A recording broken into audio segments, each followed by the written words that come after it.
Hello and welcome back to Shakesyear. We are working on Thomas Lord Cromwell, and we get to hear from the governor of Antwerp today in Act 2, Scene 3. Now, the things that we need to know leading up into this scene: Bagot still has a vendetta against Bannister. He bought up all of his debt and followed him from London to Antwerp so that he could get him arrested. He didn't really get help from Cromwell, though, because Cromwell took pity on Mistress Bannister when she came and talked to him. And then Bagot sort of insinuated that he didn't believe that Cromwell was a good guy and that nobody in Antwerp would believe that Cromwell was a good guy. So Cromwell decides he doesn't want to be in Antwerp anymore. He's going to go off to Italy, and the blacksmith Hodge showed up and is going to go along with Cromwell to Italy. Now, the other thing that we need to remember before this scene starts is Bagot had a whole bunch of jewels that he bought off of somebody for about 300 pounds that he's pretty sure are stolen, but he didn't really care. He just wants to be able to make some money off of them. And the governor, he left them with the governor for safekeeping, and the governor has offered to buy them for 5,000 pounds. So that sets the scene for Act 2, Scene 3, which we are still in Antwerp, and the governor and Bagot and Bannister and Mistress Bannister all come in, and the governor is like, "Oh, Cromwell left? That's a bummer. Like, he was good to do business with. He was honest. We're gonna have to find like somebody else, and there's not gonna be anybody as honest as Cromwell was." And Bagot's like, "Yeah, you know, not everybody can hack it, but also about those jewels, yeah." And the governor's like, "Oh yeah, how about I give you like 200 pounds now?" And Bagot's like, "What?" And he's like, no, it's just 200 of the 5,000 that I'm gonna give you." And Bagot's like, "Oh, okay." Like, you had me worried for a second there. So the governor says, "Well, Master Bagot, I'll prefer you fairly. You see, this merchant, Master Bannister, is going now to prison at your suit.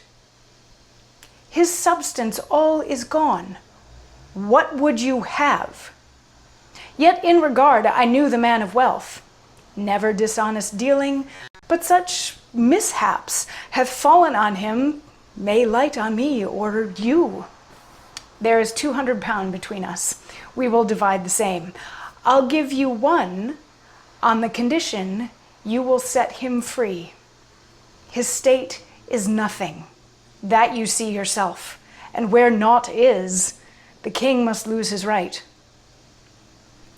So this is the governor of Antwerp also standing up for Bannister. He's like, you know, this guy here who has nothing is going to jail. Like, what good does that do to put him in jail? He used to be wealthy. He used to deal honestly. It was just a trick of fate that all of a sudden he has nothing. And like, you can't squeeze water from a stone. He literally has nothing. You can see that. So you can't really have a claim to take everybody's stuff who has no stuff. So of this 200 pound that I'm going to give you now for these jewels, 100 of it is given on the condition that you let him go, because this isn't worth fighting over anymore. This isn't worth him going to jail over.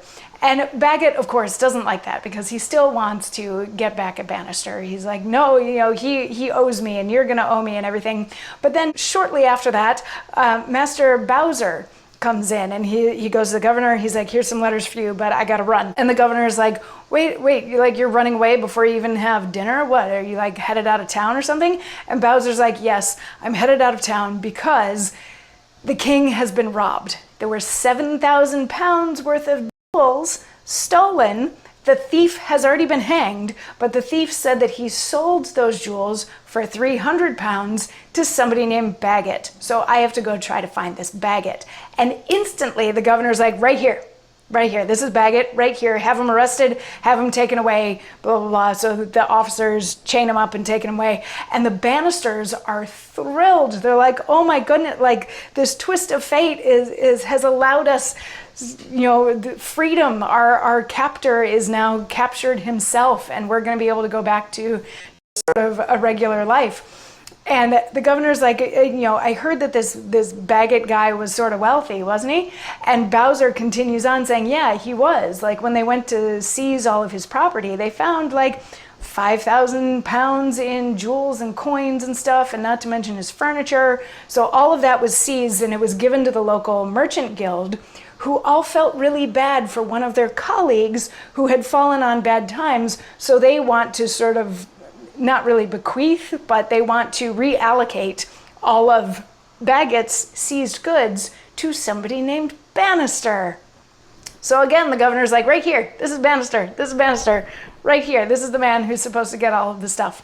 So Bowser is like, we have all of this stuff for you. If it's cool, I will escort you back to London and you can have it. And the Bannisters are absolutely thrilled. The governor is like, let's everybody go have some dinner before you head off. And that is the end of Act 2, Scene 3. So kind of interesting that this little bit of storyline has gotten wrapped up so neatly only in Act 2, Scene 3, but knowing Baggett, is that really going to be the end of him? And what's going to happen to Cromwell and Illy?